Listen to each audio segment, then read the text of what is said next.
Welcome to the FCMG Podcast. Today is December 13th, Friday the 13th, actually, which makes this an extra special podcast.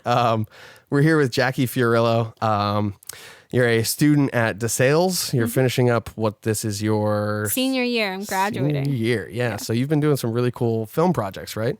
Yeah. It's the film program. What's the program called? It's the TV film department. So it's TV and film. Okay, cool. Gotcha.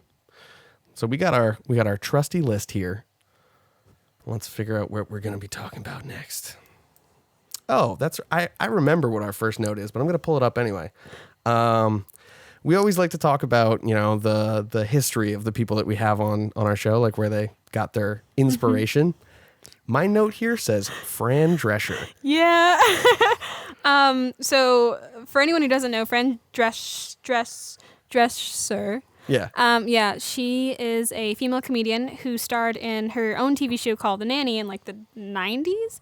Okay. But there was reruns on Nick at Night when I was about 11 or 12. And when I was 11 or 12, my parents were getting divorced, and they didn't spend much time with me at that point, and I spent my whole 11, 12, 13, all those years binge watching TV shows. And the first one was The Nanny.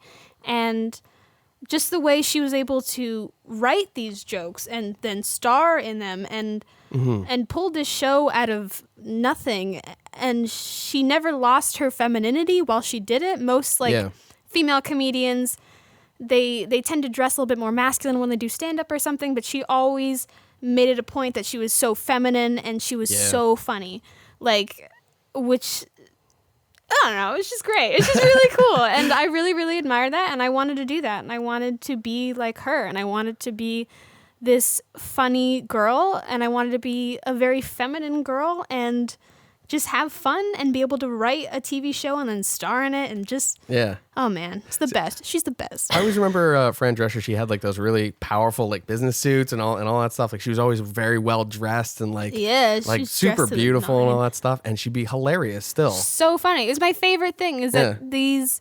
or usually when there's a very, very, very pretty woman, the joke is that she's very stupid. Yeah. And the thing with Fran Fine, the character, is that she has her ditzy moments, but at the end of the day, she's a very intelligent woman and a hard-working woman. Yeah. And it's a great TV show. Go watch The Nanny. So yeah, that's where your inspiration came from. You got to see her as a role model when you were younger. And where did that kind of take you from there? From there, my mom asked me if I wanted to go audition at a performing arts high school about an hour away. Mm-hmm. And I was like, yeah, because I was so inspired by Fran that I was like, I want to be a movie actress. I want to do TV acting. That's what I want to do. Yeah. So my mom brought it up. I was very excited and I auditioned and I got in for theater, which was my major there for 4 years. And from there, I fell deeply in love with theater and just all art in general. I've grown to have such a great respect for all the different kinds of art. Mm-hmm. But it wasn't until my senior year of high school, when I'd already applied and got accepted to DeSales for theater, that some of my friends were making film reels to apply for film school, and they let me act in them. And I was like, oh man, this is so much fun. I'd never done film sets before, and I've never had any experience with it. So, a bunch of my friends just asking me to help out or act in it so they can get into their film college made me realize I made a mistake. And then when I got to DeSales, I changed my major. Interesting. Okay. Yeah. Yeah. So that seeing the other iteration of doing creative performance like that kind of pulled you more towards film. Yeah. And I feel in my history, I sort of did the same thing. I got interested in theater first because that was the first outlet for acting and performance and all that stuff that was really accessible. Doing film when you're young, I feel is kind of hard unless there's... No, it's not very accessible. It's you see doing the Christmas plays when you're a little kid and and all these little playhouse plays for when you're a child and child theater camps, but you don't really see a lot of child here's cinematography camps. You don't see those. How to act for film, which is different. It's different in a way. You still have to sort of play to camera and like you're playing to the audience, but it's a totally different sphere. When it comes down to actually doing it. 100%. Yeah. Interesting. All right. So you were in theater programs and then you started to change your major. So that's actually something that I kind of want to talk about is like this, making the decision to jump ship from one major to another. I did that, I think 3 times in my life. Good for you. Yeah, I was going for a completionist goal and failing. But yeah, it's something that I find is like really important to creative people because it's like there's a lot of different outlets for creativity and it's hard to figure out like which one is going to be not only like a passion for you, but something that's functional. So you have to sort of ride that balance between like, okay, I'm not passionate about this to the point that I'll like jump off a bridge to do a film shoot, but I will, I'll do film shoots and be practical about it and want it enough that I'm going to make it a career and still be functional and not give myself away for free, which is, I mean, starting as a photographer, I had that problem a lot. Yeah. I would just want to go out and do the gig. But, having that sort of like, okay, this is what I can do, not go crazy, and also enjoy it. Like, this is going to be a good job for me. Yeah.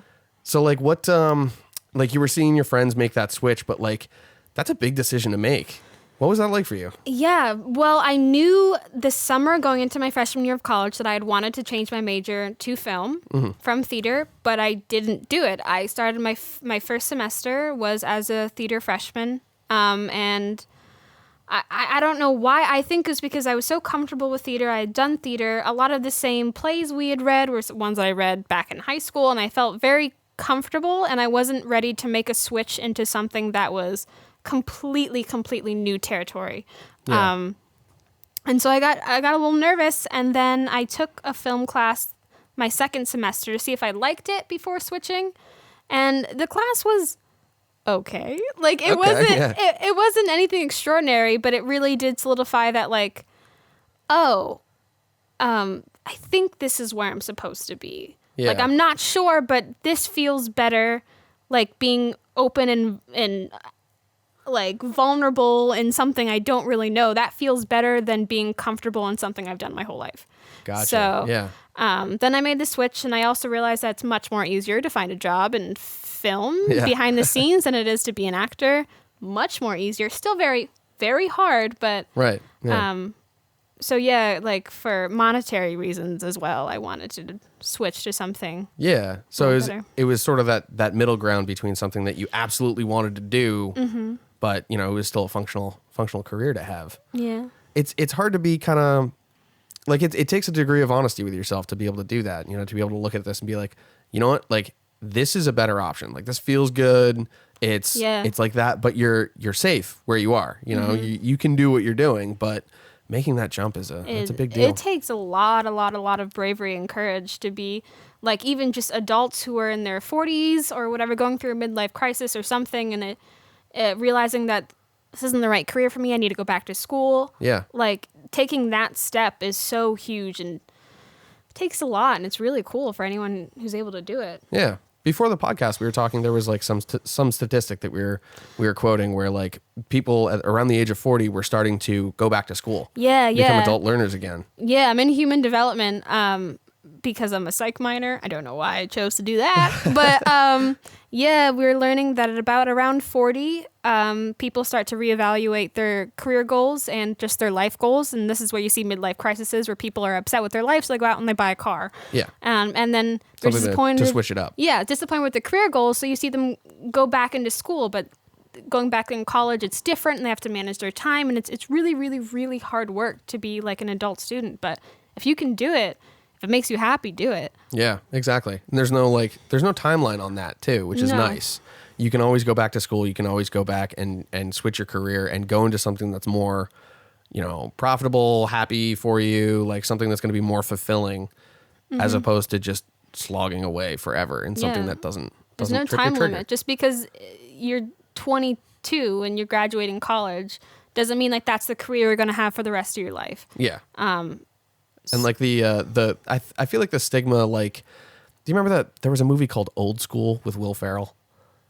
No. Basically, Will Ferrell, for some reason or another, all I remember is that he goes back to college. Yeah. And it's basically like, oh, well, I have to be a dumb teenager again and do, it's a funny movie, but it's the stereotype of like, oh, well, if you're an adult that's going back to college, you either need to be a party animal or no one's going to like you. And it's like, no, like you can just go back to college. Get your education. Yeah. Like it's not like that stigma it used to be. It's nice.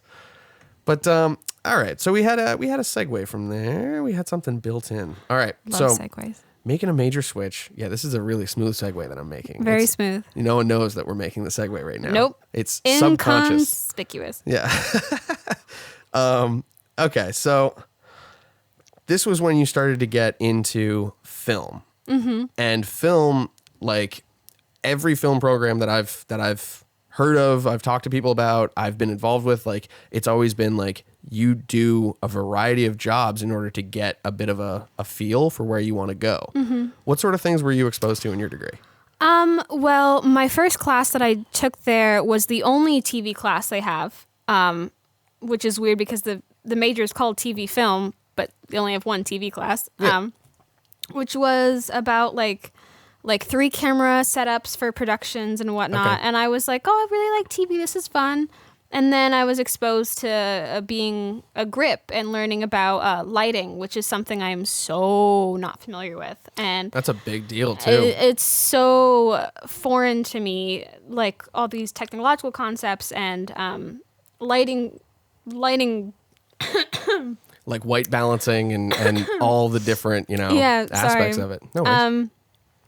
Yeah, and it took me a while to figure out what exactly I wanted to do, what exactly felt right. And it wasn't until this year, like it took me 4 years of like actually going through schooling, and I was every position imaginable on set. I was a grip, I was a PA, I was like a second AC, I was I think a gaffer at one point. And, interesting. I did producing work, casting, directing work for anyone who needed it. And through that, I realized that I love directing. That's my main squeeze. That's what I want to do. It's what makes me so happy. When I do it, it doesn't feel like work. I'm normally a very stressed person. And when I do it, it doesn't feel like work. It just feels fulfilling and sweet. And I really enjoy it. But I also enjoy writing. And I learned that I also enjoy producing. So there's, I mean, directing is my main squeeze. But I was able to learn that there's other, what's the word?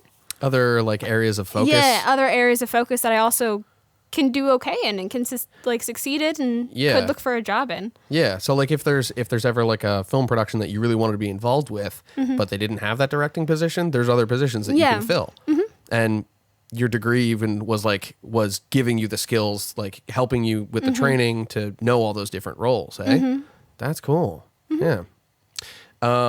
So in that degree, you've produced a whole bunch of stuff. I have. You were saying that your focus that you really found was directing. Yes. That's your your main squeeze. It's my main squeeze. So like the films that you've directed, you said you directed 4 now? Yes. What was that like? Like your first experience to your most recent one? Boy. Like how did things kind of change along the way? My first experience, I think, with really actually like directing was my sophomore year. I wanted to do, it was for a final project or something, and I wanted to do a horror film, something that I never would have touched ever. Okay. I like doing comedies, so it was new for me. I was like, I'm going to try a horror film. And it didn't work out as well as I thought it would. Filming it went really smoothly. I didn't have like any crew. It was like me and my ex-boyfriend, who's the camera operator, and then the actress. Yeah. Like it was nothing. And it was so small, but there was still able to be some cool shots in it, even though it's such a small crew and you can only do like so much. You only have so much time. So I'm not happy with the finished product of it, but I applaud myself for trying to direct only like a 2-person crew with a 1-person cast, like at least trying. And it didn't really turn out well. The second project turned out a lot better because I hired actors that I knew and I've worked with and I've had a rapport with, so they trust me, I trust them. Yeah. And I looked outside of the department for a DP and I found an alumni. And the writing is what killed it. But I was really, really, really, really satisfied with how it looked, like cinematography wise. Like I really liked how it looked, and I was very satisfied with that portion of it. Gotcha. And that's the one that got accepted into the Aphrodite Film Festival. Oh, cool. Yeah.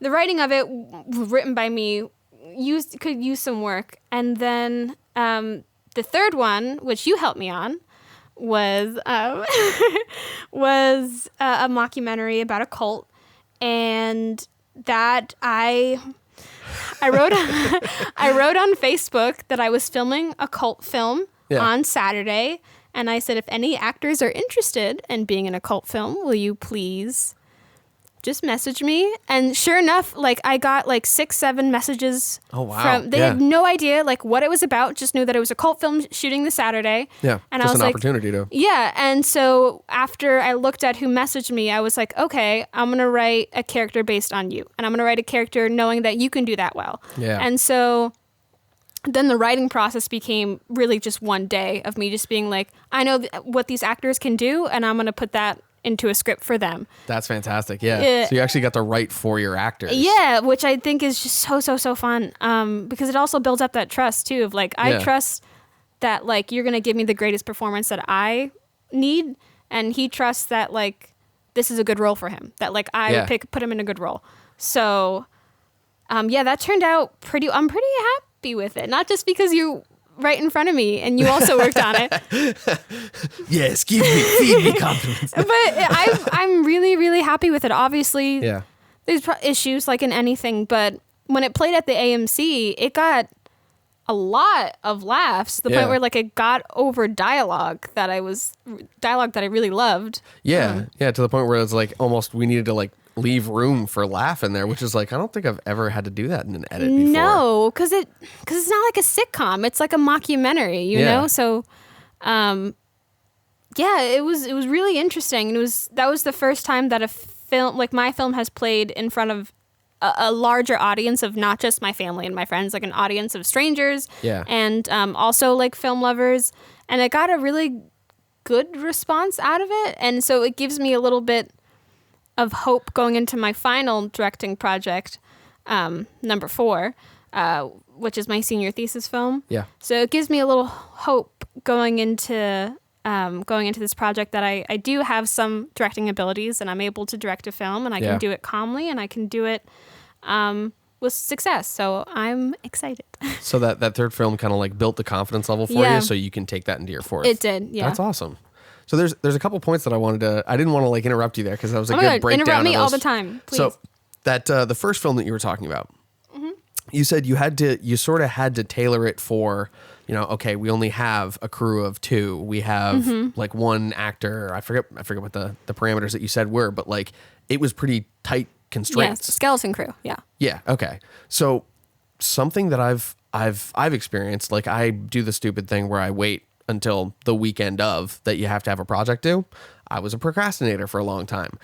I've mostly worked that out of my system, but I distinctly remember producing a film in 72 hours. Like I literally went to my local bar, sat down, wrote the thing as I'm drinking beers, being like, I'm never going to get this done, cranked something out under the impression, okay, I have only myself.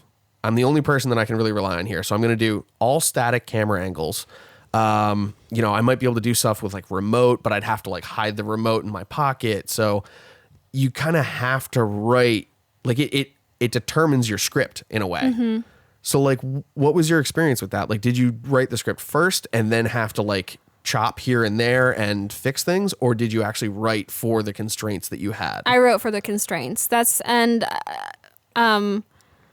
guess it's just making me realize that when I have an idea in mind, I write for what I know I can achieve producing wise. Like I don't write a script that takes place in like a fantasy land because I know I won't be able to achieve that. Right. So I like to write for the parameters that I'm given. So we can try and get the best product we can without like losing anything from the script, because the script doesn't have anything you can lose. Gotcha. Yeah. Interesting. Those constraints I feel like can bring out some interesting creativity too. Yeah. So like how did that sort of like change the story that you were trying to portray? Well, I'm trying to think back on what exactly the plot of the film was, because it was a doozy. Yeah. It was like a woman works in a TV studio, which we had, and she starts hearing things around the studio, and then she looks in the control room at one of the cameras, and it's like her in the camera staring back at her. Oh. Yeah, spooky. Ooh, creepy. But it just didn't work. Like, it was a lot, but there was effort involved, and yeah. E for effort. What was your actual question about? Like how did those constraints change the creative path that you took? So like doing things like that where she's seeing herself in the camera, like that's like you could have like a clean slate where you're just shooting that camera and she's in the camera, and then another take where like she's not there and you composite those together. Yeah. But that would affect, your editing process. And yeah, I think the most of it affected my editing process because the first shot is just like her feet walking on the floor. And and that day it had to be out in the hallway, and there was just so much noise. So then we had ADR it. We had to like go back and like film like the clicking of the heels and redo all the audio. Yeah. Interesting. Yeah. So I feel like that's sort of the balance. Like the more planning you do in pre-production, the less work you have to do in post-production. Yeah. So when you're faced with these like really constricted types of shoots and productions that you have to do, where it's like, okay, I have to do something that's 10 minutes long and one actor and two characters, like, whatever the constraints are, it sort of forces you into that, which is I find kind of interesting. But we've talked about that point. So, all right, the second film that you were talking about. Yes. That one got accepted into a film festival, you said. Yes. What is the application process like for that? Because I always hear it's crazy. It's not. Really? No. If each film festival has a different, like, what they want, what they don't want, if they want like a director's bio, if they want a press kit, all this stuff. Okay. And you can go to their website and find it, but the most easiest thing is if you go on filmfreeway.com. Interesting. Make an account. Yeah. And then it says like add a project. You put like your headshot, like who you are, like who worked on it, like who's the cast, who's the crew.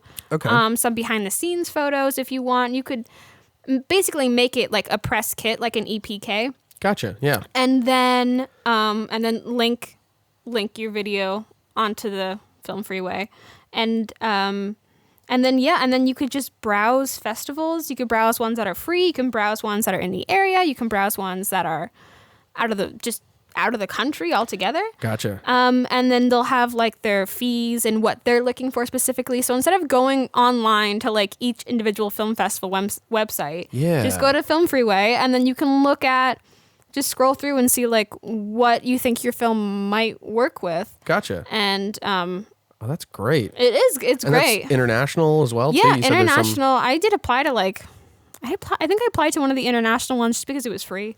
Yeah. So like I just go in and apply to whatever's free. Yeah. So there's free ones on there. You said there was you applied to like 6 or 7 and it was like total $40. Yeah. Some of them were paid, right? Yeah. The fees vary, judging by the film festival, but some of them, and because I'm a student, sometimes they'll have a student film fee, which is like $20 instead of the just normal comedy film fee, which is like $30. Okay. So it varies. Some of the fees I've varied from paying like $3 for one to paying about like $60 for another. So it really, really, really varies. Yeah, it depends on each film festival. Yeah, so altogether, when I submitted, because I'd submitted them to like 7, and like 3 of them were free, and the other 2 were like 20 something. So it was about $40, $50. It wasn't expensive at all. Gotcha. Yeah. Wow, that's a great option. Mm-hmm. I'm glad you told us about that. We're not like sponsored by them or anything like Film that. Freeway. Yeah. Film Freeway. I mean, it's a good website. Yeah. Cool. Well, I love getting, functional stuff on there, like links to places where we can submit our art, like the people who are out there listening that are creative professionals, giving them outlets to do their stuff is huge. That's fantastic. Okay, so that was actually the next point that I had on the list was Film Freeway. I'm glad we talked about that. The last thing would be premiering a film. What was that like, and what did you learn from that process? What would you do differently, like things like that? I think I learned the more you work the room before the premiere, afterwards, the more people are going to come up to you and be like, hey, that was a really good film. I think it's like planting those seeds of like kindness and like, thank you so much for your support. Thank you so much for coming out. Thank you so much for giving us money, to the point where afterwards, when they make it a point, then when they leave, to say bye and be like, hey, you did have a good job. Thank you. Like, good job. They feel comfortable coming up to you. Yeah. That's cool. So I think that was pretty important. It's a little like I didn't expect myself to be so nervous, because I was just like, oh, my whole class is here, like my family's here, like they're gonna support me no matter what, like there's no reason for me to be so nervous. But when you're playing a comedy, like the worst thing in the world is if there's a joke and it just doesn't land and it's silence. No one of like reacts. A theater filled with people. Oh jeez. It's so luckily in our case that didn't really happen. Yeah. It was almost the opposite, where like the last laugh would roll over the next joke sometimes. Yeah. I saw that happen. I think at like the last minute. Yeah. Yeah. What was the original question? Like just how that's like things that you would do differently, things that you've learned from it. Oh yeah, differently. I would probably like, because I did a good job of like mingling beforehand. Okay. But I think I would have liked to mingle after, like when people are over, and be like, how did you like the show? Like how did you really like the show? Like what do you think could be done differently? Or can I give you my business card? I don't know, just dumb business stuff. Just like networking. Yeah, doing more of that. That's what it's called. That's what it's called, networking. I think that's actually the dictionary term is dumb business stuff. So, Yeah, networking. Like networking and just really showing your appreciation and gratefulness for just them coming out, because it does. I want to say that everyone will support everyone in their art. They won't. Like, so the fact that someone came out, they drove and like their Toyota Corolla and like it took time out of their day, and came in to see a bunch of students' films. Like, thank you so much for taking time out of your day to do that. Thank you so much. Yeah. So that's being more grateful, being more mingle-y. Okay. Yeah. And dressing to impress. Yeah. Okay. Yeah. Yeah. Yeah. That was something I arrived there and I was like, I'm gonna keep my jacket on. Like, I was a little underdressed, but there were a couple things that I learned. Like as an editor for that piece, I realized, first of all, theaters have surround sound, so like I could have done a 5.1 surround sound mix down. Like little differences like that, like in how it's formatted and how it's presented. Yeah. There was a bit of like you were saying that there was like a post mix done. So like everyone's pieces got put together into a single timeline. And I think that caused some things. Yeah. Part of it was the person who made the DCP is a person and makes mistakes. And the other part of it was a professor had said, he'd written down like it needs to be an Apple ProRes like 4222, which I rendered it that way. So mine was fine because it was rendered correctly and it needs to be in this frame rate and this. And either people just didn't listen. Right. Or so it's either they didn't listen. I think it's half and half. I think some of it was they didn't listen correctly. They didn't listen to they did everything but the frame rate correctly. Yeah. And so that caused that weird motion thing that you see. Yeah. And part of it was just that the DCP was off, or part of it might just be like the theater itself. Like when it was over, they didn't even turn the lights on. Yeah. Like they didn't know like when to expect the end of the thing. Like it wasn't like it was a rehearsed, presentation. Yeah. Interesting. Okay. Yeah, the like those sort of frame rate differences, I feel like that can make a big difference in the end. You know, if like if you're going to send a piece to someone and they're going to present it at 30 frames a second, but you shot the entire thing at 24, Very important. weird things are going to happen in post. So the other thing is I leveled all my audio. Like typically in TV, I try to level to like -6, which is, you're given enough headroom so that if people have their speakers way up, they're not blowing their ears out. In that theater, I found out that like it felt really quiet to me. And I realized it's because the speakers are like 30 feet away from you. Like they're sitting up in the ceiling as opposed to on your computer 15 feet away or like 10 feet away. So just like the space that it's being presented in can make a big difference as to how things sound and how things look and all that stuff. So it was cool for me as an editor to be able to see that. And I really loved like sitting there and being like, okay, how did you have that? You know, change I that loved to, you. You were like the only person who asked like legitimate questions. Like everyone else was just like, what was the worst thing that's happened on set? And you were like, when you filmed that car scene, how did you mic that person without showing? Okay, the audio in that piece was incredible. It was so really well good. done. It was really good audio. And he was saying that he literally just had like a shotgun mic off screen, someone holding it in like the little with like a pistol grip. Yeah, with a pistol grip, and they were just right there. Which having your shotgun really close to your actor is perfect, and using a shotgun like that as opposed to just putting like lavs in the what is it called, the flippy flappy thing? Yes, that I believe that's in the manual. That's what they call it. A flipper flapper. Yeah, flipper flapper version 2.1 or whatever. Visor. That's it. Okay, yeah. It's the thing that blocks the sun when it's really bright outside. Yeah, like putting mics up there, that could work. I could see that working well because cars are such like dead spaces. Like it's a small space, it's fairly enclosed, and there's a lot of areas where sound gets diffused, a lot of soft materials and stuff.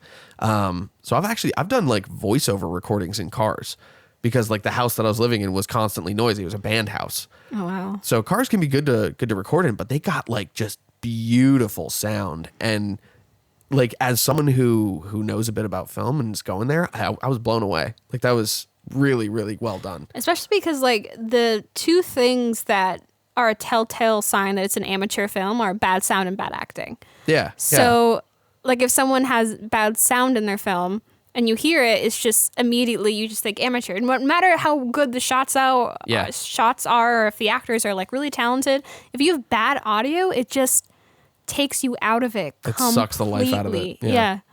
Yeah, that's a big part of it. And like I've heard a lot of people in the industry say that it's more than half the film. Oh yeah. Like it really sets up the emotion. It can completely change how people react to visuals. So even more so than the visuals, it sets the tone. Yeah. Oh, it's funny. One of my projects sophomore year was an editing project. And we had to recut a movie trailer to be opposite of its genre.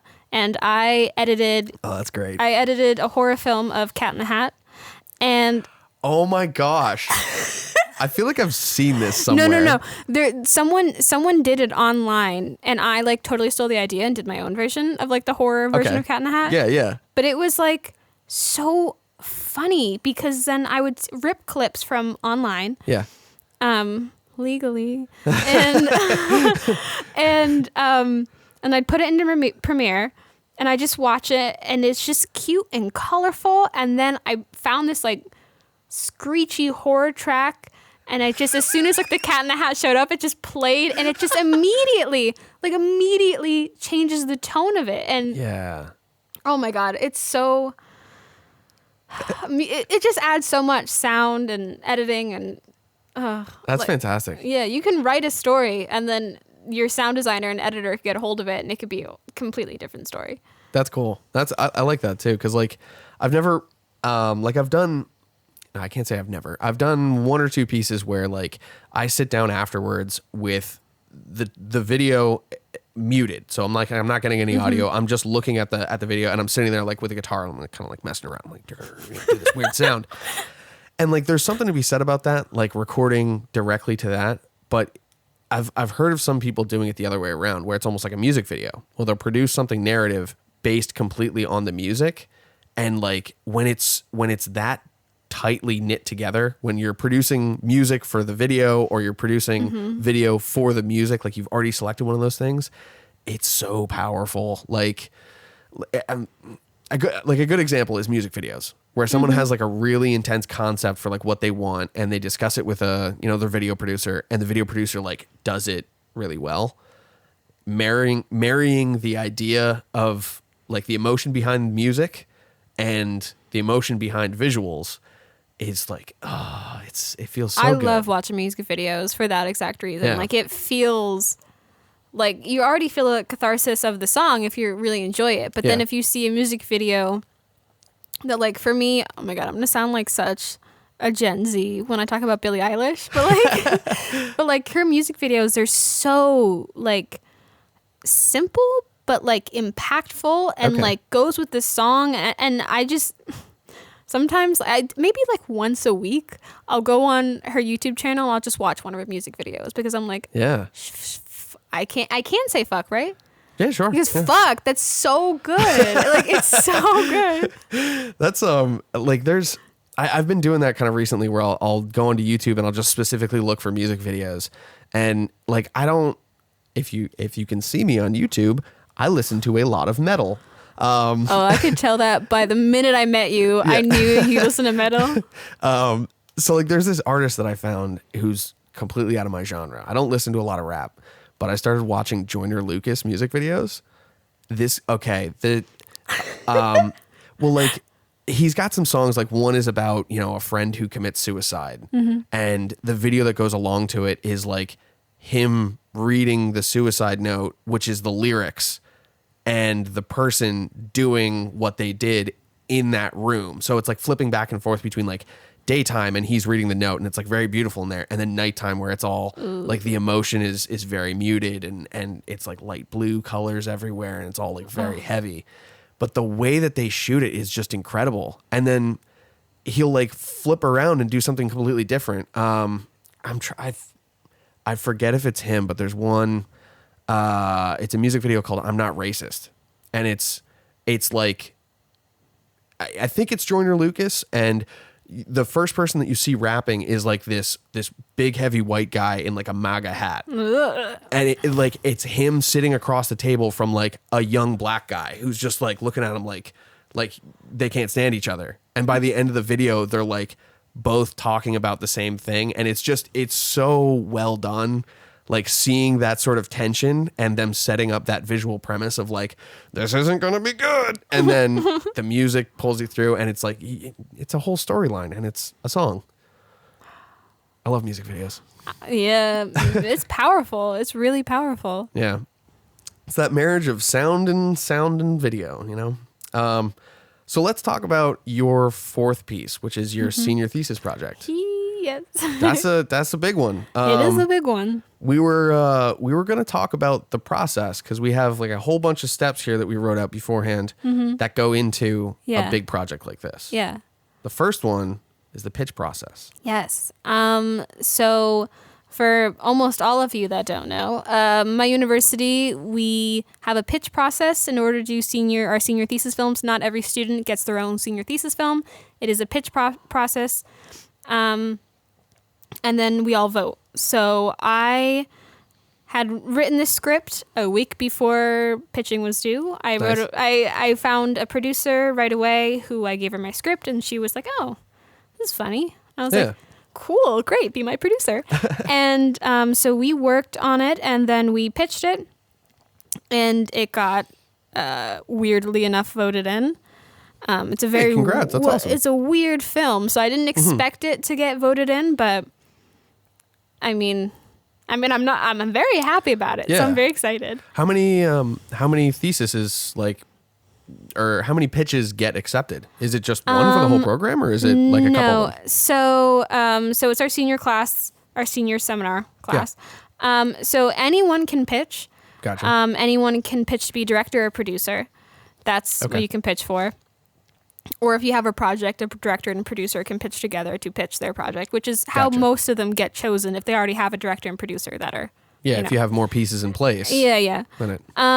So I think this year there was like 7, 8, and then 3 got chosen, which it's not a big deal to get chosen, but it it does show that your class at least trusts you enough, faith because in you.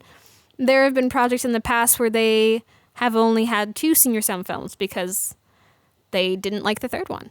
Oh, wow. Yeah. So, and that was in a class of like 10 people. Oh, wow. So, yeah, so 3 out of like 8 doesn't seem like that big of a deal, but they could have only voted, they only really wanted 1 or 2.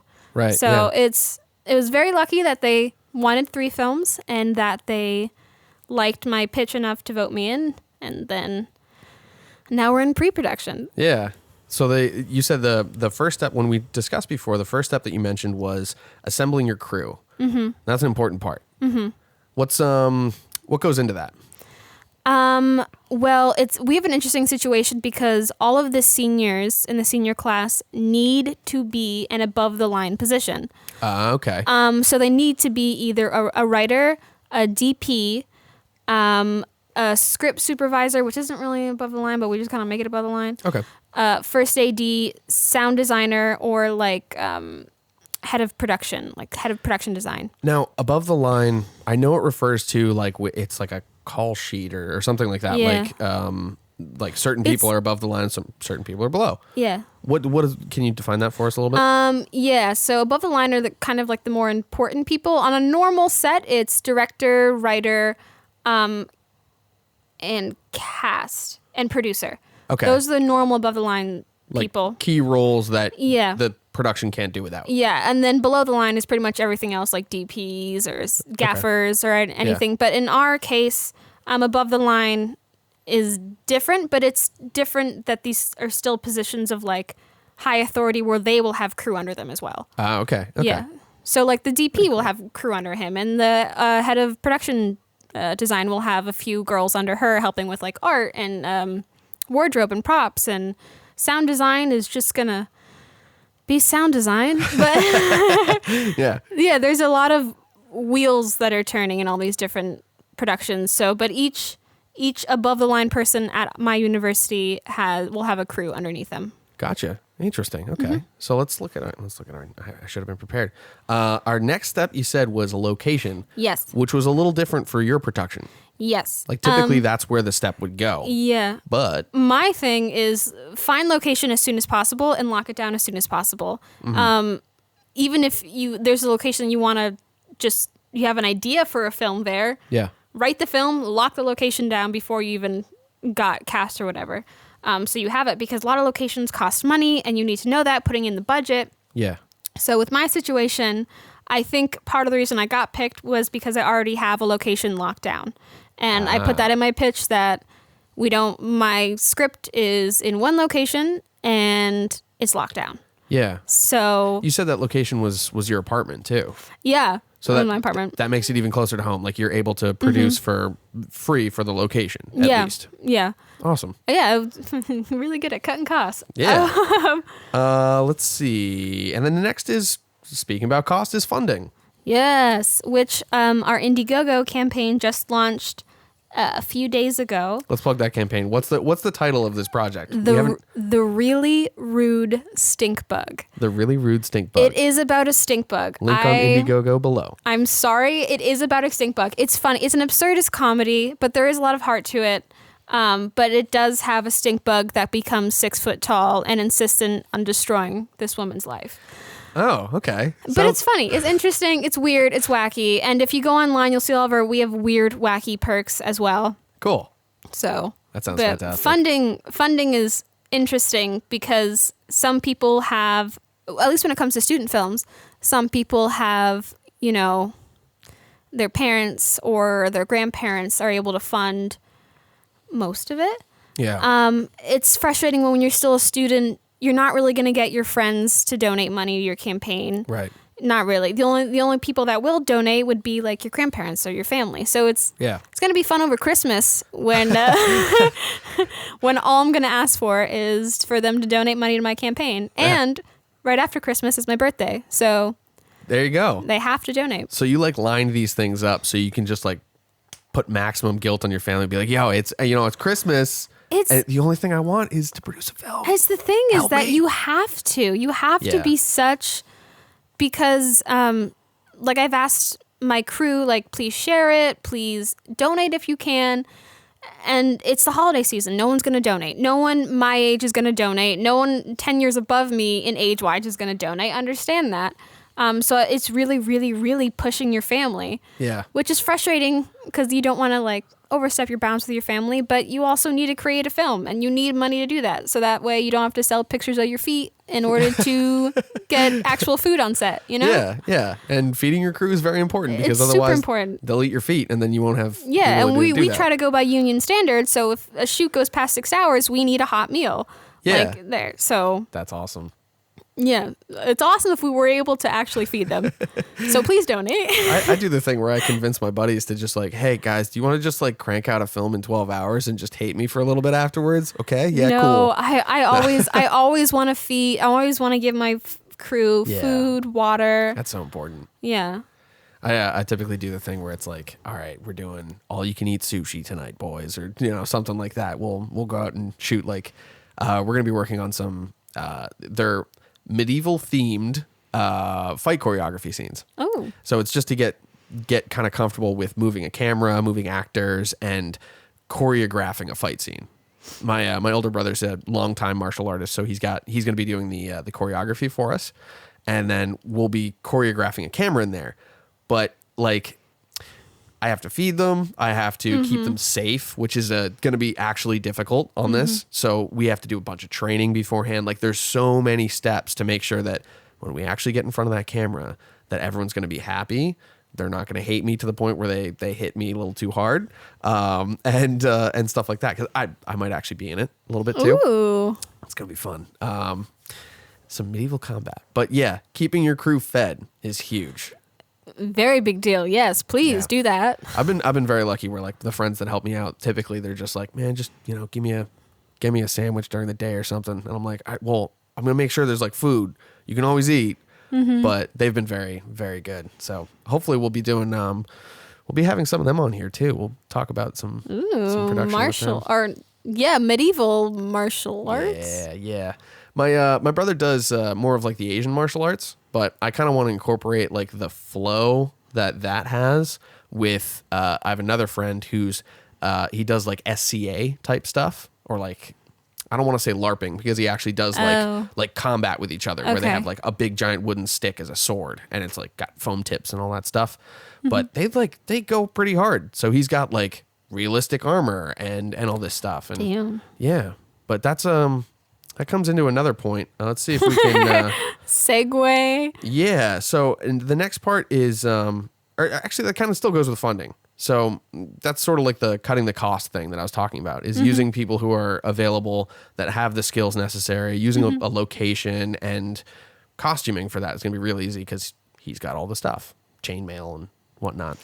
Yeah, he does get all this stuff. That's Yeah. weird. It's going to be fun. Maybe we could get a hand from Jackie on there. That'd be cool. I mean, depends when you're filming. Like, I'll film some people beating each other up. That'd be fun. I mean, listen, it's Christmas break. I'm not doing much. Nice, cool, okay. So the next point that we had was casting and scheduling, Yes. and we had those both on there. Yes.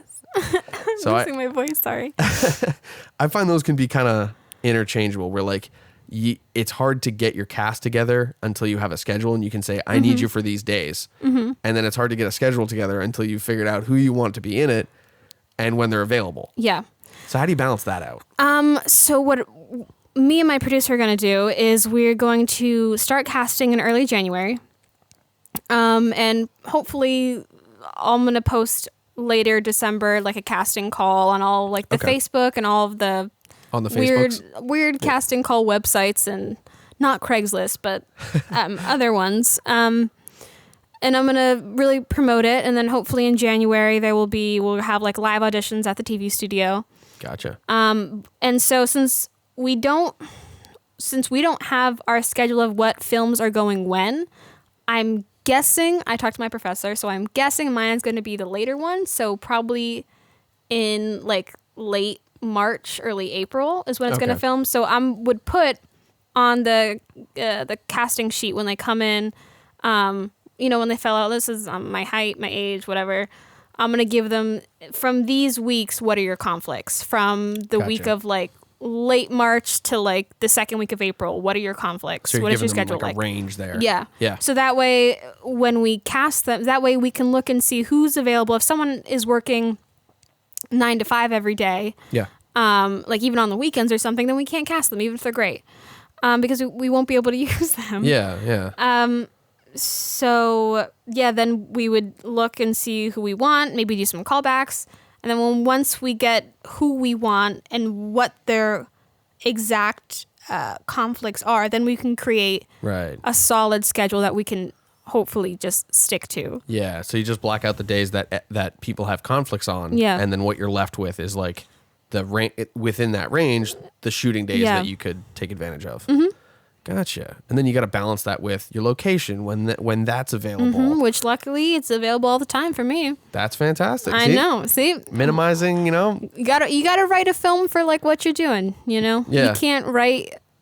I mean, you could write like a large sci-fi film and try to get it done, but it's easier when you're a student getting on your feet to do things that are a little more small scale, and then you get your name in a festival, and then it's like, oh, I can go maybe a little larger scale, and then again you get put into a festival or have an internship, and you just keep climbing up the ladder until you feel comfortable enough and in a good enough situation where you can do your passion project. Yeah, and you're not skipping steps along the way. Yeah, I think that's a big thing. Is like I always tried to like, well, I could just make a full film, like do a feature length, and then I'm like, wow, this 3-minute film is really hard. Like, it's you learn real quick, and it's one of those industries that I feel like it constrains you, where it's like if you're trying to go super big, it'll kick you in the teeth and then be like, nah, you rethink that. Mm-hmm. But that's also great, great experience. Mm-hmm. Like learning, okay, I have to pare this back. I have to be realistic. I have to make my budgets. I have to make my schedules. I have to like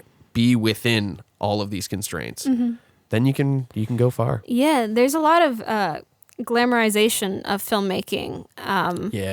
That I just spoke with my professor about it. We're just like, people come into being a film major, come into film school thinking it's going to be like Quentin Tarantino's life, and they're just going to be like... You pick up a camera and you go. You just pick up a camera and it's all like my vision and whatever, and then they learn that, okay, you need to know what a C-stand is. And they're like, what? Yeah, And they forget that this is a job too. This is a job. It's a very interesting job, a very long hours type of a job, but it's still a job. It does have glamour to it, but that's not all it is. And you need to know that going into it, that if you want to be a filmmaker, next year you won't be on stage with an Oscar, maybe. You're going to have to put in the work. You have to build that rapport before people trust you enough to really go all the way and like give it their all and put full faith in you. Yeah. That's cool. So our next two ones after this were just like, all right, so that's all the pre-production basically out of the way. Once you have your cast and your schedule, you're all ready to go. Mm-hmm. You got your crew assembled, you got your location, you got your funding. Then you move into production. Production is, we're going to do an in-depth on production because that's a whole other beast by itself. And then after that, of course, is post-production, which is another beast. But things can really change within those. So like with all that preparation, you've got everyone lined up and all that stuff. Mm-hmm. People fall through, budget falls out, or someone drops a lens and then you have to like add expense. Like there's unexpected cost. What I mean. Mm-hmm. So like with you produced. I was doing camera on it. But we worked on a project together. Mm-hmm. That was film number 3. That was Apple of My Eye. Mm-hmm.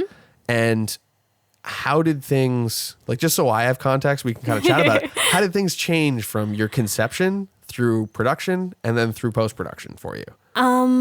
So I specifically wrote the film for these actors. Yeah. And then 3 days before we were supposed to film, one of the actors had told me that he had gotten in a car accident and he wasn't be able to make the shooting day. Oh, wow. And I was like, okay, cool, figure it out. Yeah. And just by happenstance, one of my friends who was an alumni who we worked together, he was at a Halloween party. And so I waited until 12:30 in the morning till he showed up. And I just was like, hey, I'm shooting a film like Saturday morning. Do you think you could maybe play the role? And he was like, yeah. And I was like, really? He was like, yeah. And so the next day, I sent him the script, and by the day after that was Saturday morning. He came in, memorized.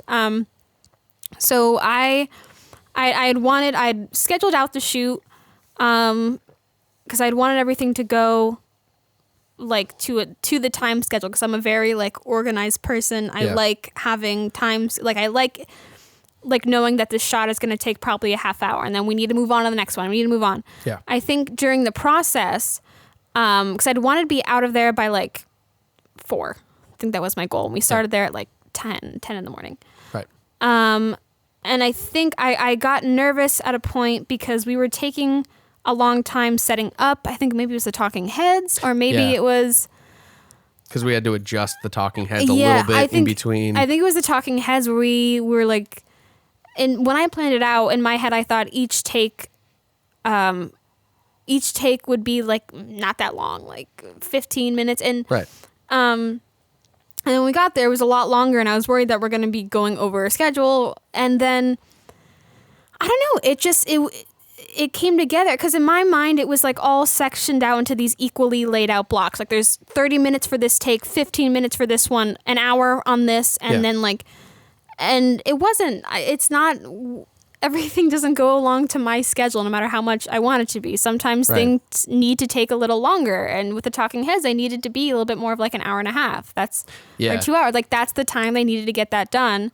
And we ended up still wrapping an hour early, because it turns out the other stuff that I thought we would need more time for, we didn't.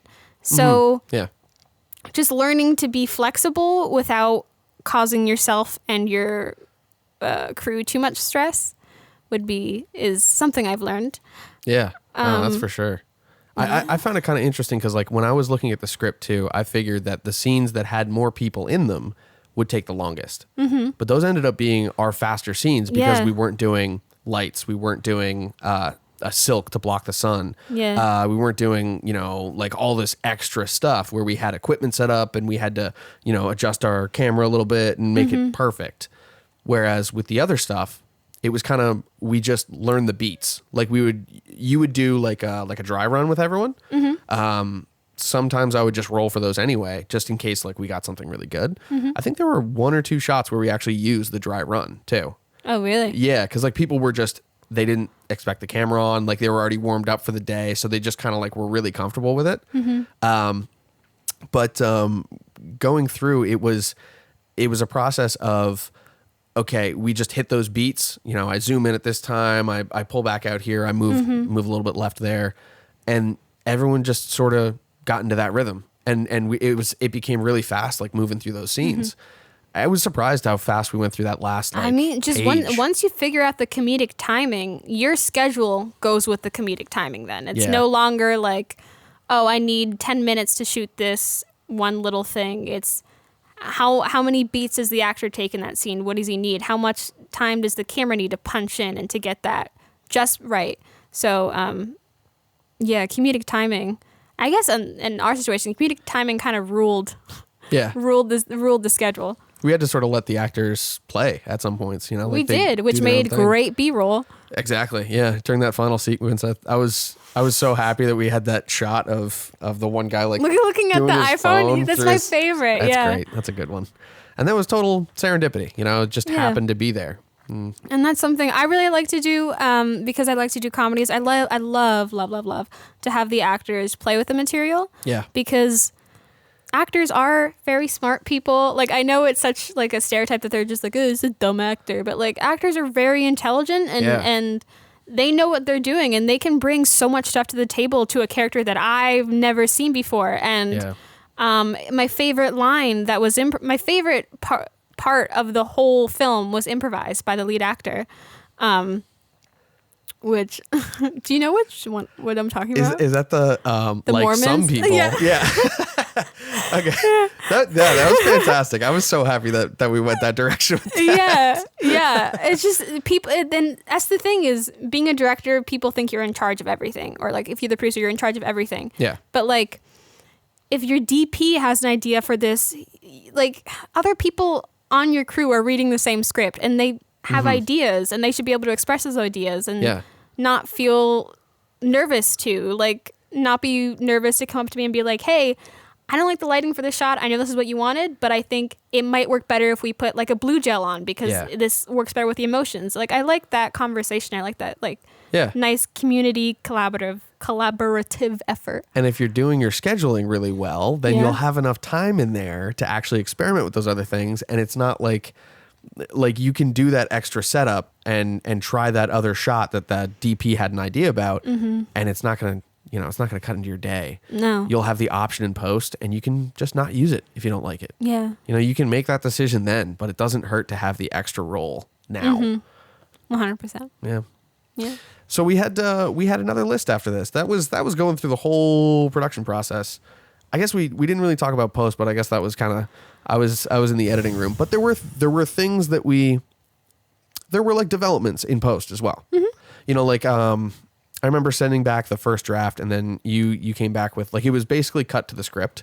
And then you came back with like, okay, what if we added titles in here and like did this like that? And I had the idea of like, what if we use some kind of like, tension music, but it's still sort of happy tension music. And I think those titles added context to the film. I don't think if I had just watched it without the titles, I wouldn't have realized like, oh, they're going to do a death ritual. That's what makes this and that's part of my issue when I wrote the script, where like I was like, oh, I think it'll get across that we need titles. Doesn't. Like, you need to actually communicate with people and be like, oh, this is what I'm looking for. Yeah. And I'm so glad that you said that too, because that made a huge difference. Like, I guess you had that idea in place from the beginning. Yeah. I didn't read into that in the script, but it made a huge difference. It was really cool. I like the way that worked out. I did. I like that. I like that film. I like it. All right. So that covers post-production. we can go in depth on that stuff a little bit later. So we had talked earlier when we got our our timeline all together about discussing some tips for producers and for people who are getting into writing films and doing things with film. There's a lot of people who are self-producing stuff for YouTube or like content for their business. Yeah. But they're not going to hire a huge production crew, but they still want to make something cool. So we had we had a couple of key points here. We've got 4 of them on the list. The first one that you mentioned was minimize cost. And you've kind of hit on that point a couple times. Let's talk about that a bit. I mean, the thing is yes, flash and spectacle is beautiful and can land you in so many great film festivals and stuff. Yeah. But you can tell a story in a car. You can tell a story in the backseat of a car and never leave that car. And you can tell a full length story that's like 5 minutes long, and you don't need to spend all this money getting all this expensive lighting when there's like a perfectly good gross fluorescent overhead light shining down on the car. A street lamp or something. So it's that goes along with the glamorization of filmmaking, where they think you need spectacle and flash and you need to have this really obscure story. You don't. It's a lot of the great thing about film is it's very intimate. It's very in the person's face. It's very raw. And I think with student films and smaller scale films, you can really show the rawness of like what the actor is going through. And you don't need to spend that much. Yeah, you can use that to your advantage. Yeah, use what you have and make a film with it. Yeah. I always hear people asking the question, like, what camera should I use to make a film? Anyone you want. The one that you have. Yeah. Like there's like Soderbergh is making iPhone films, and it's like the guy who directed John Wick just did an iPhone 11 commercial, which is like he shot a snowball fight. And it's like, it's super compelling just because of the way that they shot it, the way that they choreographed it, the way that they like spent time to make it feel real on the production side. But they didn't have to use like an Ari Flex or like some crazy red camera in order to achieve that. You can take the thing that's in your pocket and you can make some really cool stuff with it. That is the minimizing cost is a big point.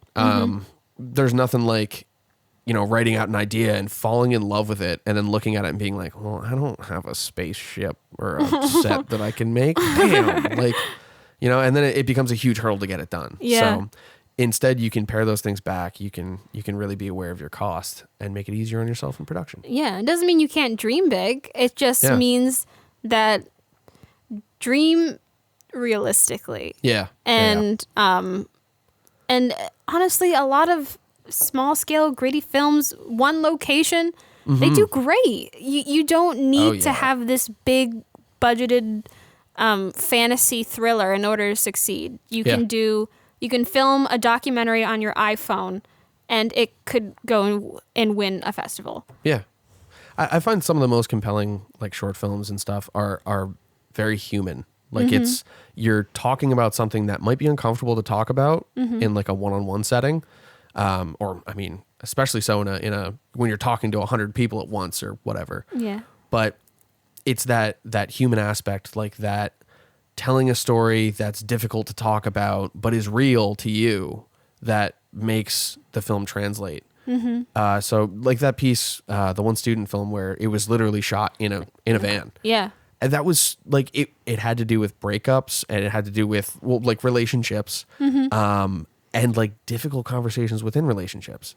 So it immediately became like super real because everyone can be like, oh, I had I've talked like that. All he needed for that was a car, which he has his own car, So that could be your set. That could be your location. You don't have to go look for like a castle and get an agreement to shoot in a castle. You could use your car and the trunk of your car and shoot a film. Yeah. There's some great ways to like compensate for lack of budget in production value with quality in your script or quality in your shooting. Like whatever you're going to focus on, if you really focus on that, you can make it great. So our next point, let's that is a big one. Minimize cost is huge. And I we all grew up with those like 90s films that are like Steven Spielberg and millions of dollars. So that's that glamorization. The next point that you mentioned is very big and huge for producers, especially because that's your job. What did I say? I don't remember. Plan ahead. Oh, yes. Please plan ahead. Yeah. For everyone's sake. For everyone's sake. No matter what position you're in, plan ahead. Producers. Yeah. Please plan ahead. But like, you need in a industry where if anything could go wrong, will go wrong. Plan for the best. Plan weeks in advance. If you think that you might shoot at this location, still go ask the homeowner, can you sign this agreement? Like, still, like if you know that your final edit is due, I don't know, in like the new year, like, and it's going to overstress you to do it all in one night, plan that you're going to edit a little bit tonight, maybe speak with the director about what their thoughts, and just, it's so important for every single position, not just director, producer, but like planning ahead and scheduling it out so that on the day of production or on the day that you're editing or something, it's not, you're not just like a stressful being, Yeah. I've been there. Yeah? I do those things where it's like I leave myself to the last minute. Well, I used to. That's in the past. I don't do that. I don't do that anymore. Sure. Of course, I'm perfect now. It's one of those things where like if you spend the time planning, you're not going to be scrambling the entire time and just running your production from the seat of your pants. That's like my modus operandi. But we're improving. That's what this is all about. So yeah, planning ahead keeps everyone's stress levels nice and low. And also things like there was a short film that I produced where it was all me in there, and I let it go until the deadline. And this is my reference that I use all the time when I'm talking about like the most difficult production I've ever done. It was I had these really cool ideas, and like part of it was you were gonna see me in a corner where like I there's like some special effect with like black stuff coming out of my mouth. It's like kind of a freaky psychological thing. But I'm like, you're seeing me from behind, and I'm like sitting on the ground rocking, and I'm like butt naked. You don't see anything. There's no like nudity, but it's something that I wrote into a script that I had to shoot in like what was it, December in Canada. So I'm like way up in Northern Ontario and I'm like, yeah, this will look really cool. Not realizing that I then have to set the camera up, get naked in an abandoned house and just like sit there by myself. And I'm freezing my nuts off and I'm trying to like make the thing work. And eventually I was just like, I can't shoot it. I got to leave. Like I had to leave the entire set and like find a warm place, go sit in my car and like warm up. And it's like, if I had just said that I was wearing a blanket during that scene, like I could have changed it, but I like planned for that. And I showed up like ready with no extra like costume stuff or anything like that. And I just, I backed myself into a corner because I didn't plan ahead. Yeah. I didn't think about weather. Like, yeah, that's what so many people just forget about, which it's happened to me a few times where I was an actor my freshman year filming our last scene, and it was like a dramatic scene where this guy who like kidnapped me is then killed my best friend, and then I like escape the kidnapping and like go to my best friend and be like, oh, don't die. Yeah. So on the day of the shooting is the climax, it began to hail. Oh, fun. And so we shot it while it was hailing, so we only had the location for a certain amount of time. Okay. And we're like, we're just going to shoot it in the rain. Okay, cool. And then they were able to come back again, because that was supposed to be our last day of shooting. Oh. And we didn't get to finish it all because it was so cold. We had to keep going in and keep going out. Yeah. So then they decided that they were going to they got the location again, and they made a rain rig. Oh, geez. They made a rain rig, which was somehow colder. Oh, that's great. Yeah, so they made a rain rig and just dumped it on us while we were acting, so we were able to finish out the scene with the original weather mishap. Yeah. So that's awesome that you could recreate that at the same time, but like, oh my gosh, like the amount of extra work just because like the weather was crappy on the day that you had to shoot. Mm-hmm. That's, yeah. Mm-hmm. Planning ahead. It was because we got like a decent chunk of it before it started filming, before it started raining, and then it started raining, and then it just wouldn't stop, and then so then we didn't get to even film the whole scene. We could have if we just kept going, right. And then they fixed it. They came in next time with the rain rig. That's huge. Yeah, but it was very cold, and if they had looked at the weather. Yeah. I wouldn't have had several sound blankets thrown on me for like warmth. Oh, geez. Yeah. Oh, wow. Okay. That's a heck of an experience. Mm-hmm. So the next point on our list is, this one's near and dear to my heart because I've flunked at it many times. I've just underestimated drives and how long it takes to get to places. Oh. This one is be early. Yes. My mom always told me that if you are on time, you are 15 minutes late. Yeah. So yeah, always be early.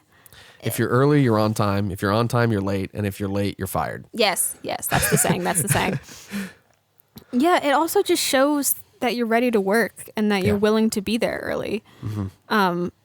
Even if you don't want to be, just be there early and know that the higher ups or whoever, or if you're the higher up, the crew, they know that you're taking this seriously and that you're ready to work and you're here. Because if someone shows up, like, which I've had it happen a few times where, we don't have enough time as it is, and then someone shows up 20 minutes late, someone forgets their costume and has to go back home to go get it.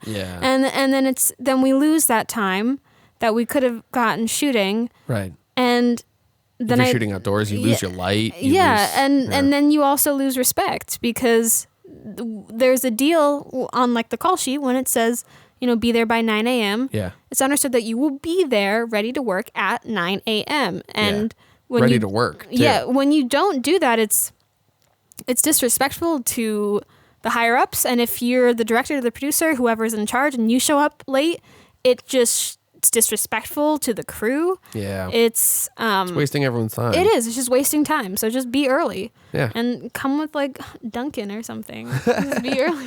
Show up with coffee. Mm-hmm. Yeah. Or, hot chocolate for those who like it. Got to be inclusive, Let's keep everyone in mind there. Sorry. No worries. Choked on my water. That's the spicy water there. So It's so spicy. It has little crabs on it. Yep. That's our, for those of you listening to the podcast, we have these standard podcast glasses, which are obnoxiously large. They're like 1.5 pints, and we put water in them. They got little red crabs all over them. They're great. So that's a little tidbit for our listeners. Our viewers are like, why are they talking about this? So we had one more point on there. Yes. Which I think this sort of like trumps everything. Ooh, Trump. The point is ask for help. Yes.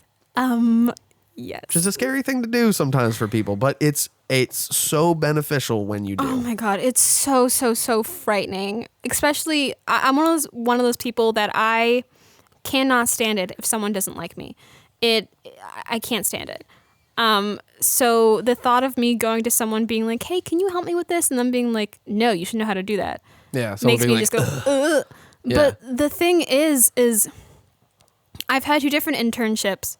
And the first one, I was very, very, very, very, very scared and nervous. And Okay. so when I was given an assignment that I didn't really know what he wanted, but I was like, I should know how to do this. If I do this correctly and I give it back to him, then it's great. Then he'll like me and it's fine. And I did the assignment not very well. I didn't do it well. Yeah. And if I had just asked him for help, like, what exactly do you want?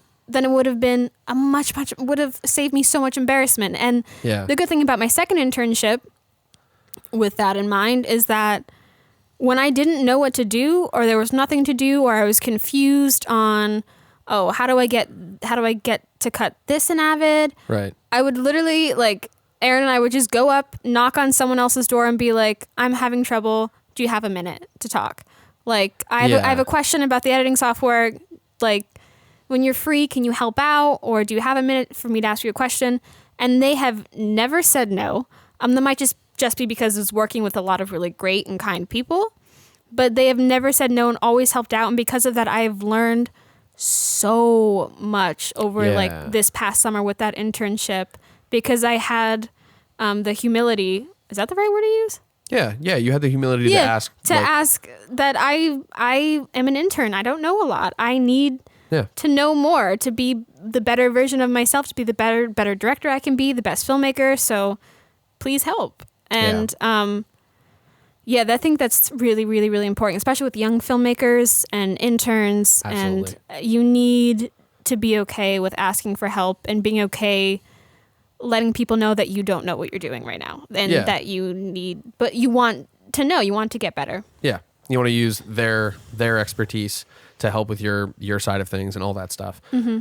Especially in a field that has like the technology in film advances so quickly. Yes. That like, I might be comfortable. Like I've used a Sony FS5 for a long time.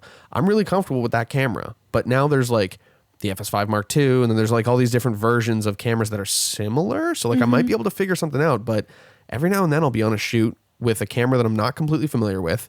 And it's so much faster for me to go, hey, how do you white balance this thing? Or like, how do you set custom whatever, blah, blah, blah. Instead of just sitting there and... on like tutorials being like, how to like... white balance on Sony just ask. Like, it's easier, and it saves a lot of time, because if you're really proud and you're just like, I'll figure it out, and you just Google a bunch, you sit in your editing bay or whatever and Google like how on Avid to do this, how on Avid to do that. It wastes so much of your time that you could be actually editing and getting it done. It's an industry of constant learning, so like you got to be willing to open yourself up to that and not feel like vulnerable because you don't know everything. It's not about knowing everything. It's about knowing how to find the answers now.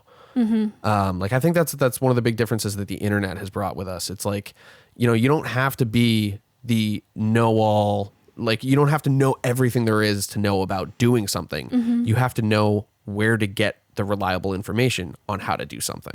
And then like that's how people can do a short film production all by themselves. Like if you're willing to look for help like that, it can change your world.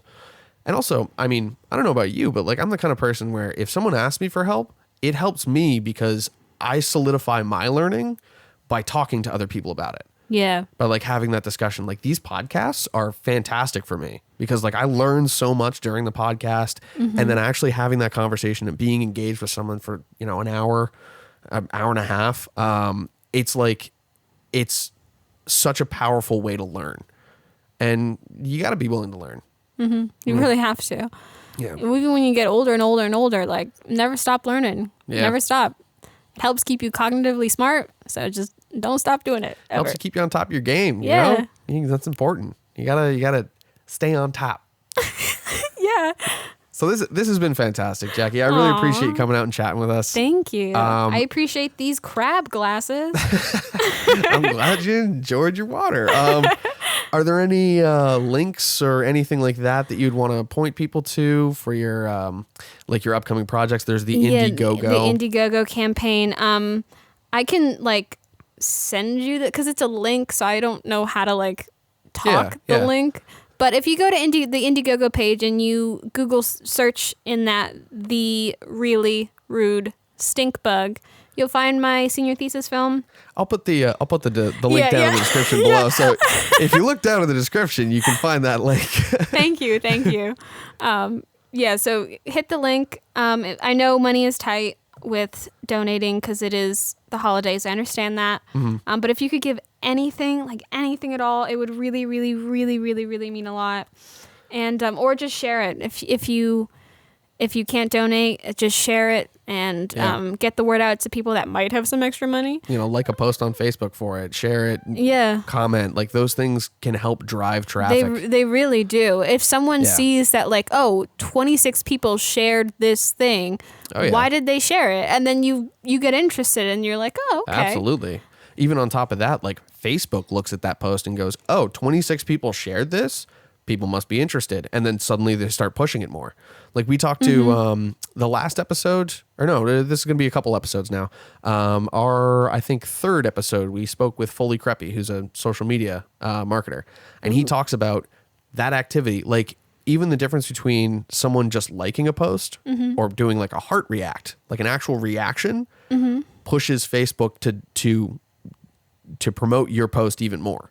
Yeah. So like there's ways that people can like make a difference with the thing that you're trying to do by just engaging with it online.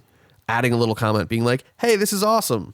Yeah, 100%. Anything you could do, like share it, comment on it, heart react it. Yeah. Just or just if you can donate.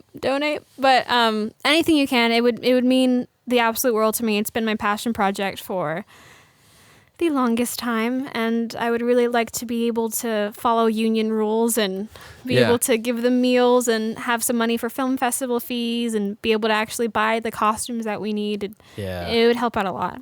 There's a lot that goes into it. And so hit that link down in the description. Check it out. And thank you for watching. This has been another episode of the FCMG Podcast. Jackie, thank you for joining us. It's a weird stretch to get over there. Thank you. Appreciate it. And to everyone watching at home, thanks for watching. Peace.